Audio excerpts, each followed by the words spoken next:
to do another screencast for you on this skill, which is checking solutions to systems of equations. It should be a pretty easy, this is pretty much like progress level, but I did want to go through it and make sure that you saw a couple examples before you did it on your own. So the first thing that you'll do is I like to write down what x and y equal. So you can say that x equals 1 and y equals 1. So you will take these values and substitute them into these two equations to check to see if the values satisfy the equation. So what I like to do is just copy the equation and leave blank parentheses. So blank plus 10 blank equals 11. You're not actually solving anything, you're just checking answers.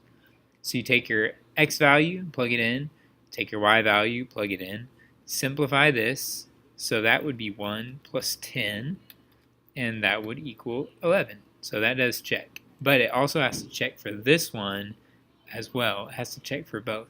So you do 11 parentheses, then you take your other x value and add on your y value, and that should equal 15.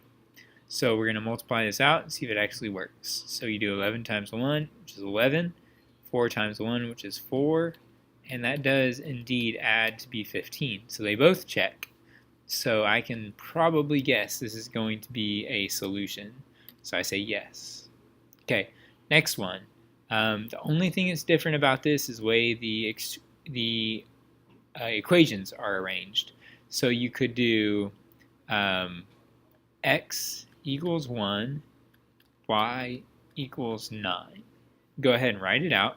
The only thing that's different is they've switched the y to the other side of the equation. So say 9 equals 1 plus 8. And of course that's true, so this one checks. And then go to the next one. 9 equals 3 times 1 plus 6. That's 3 plus 6. That also checks. So they are both solutions. But just real quick, if you have two equations equal to each other, you could also just quickly solve it by just taking and setting both sides of the equation equal to each other.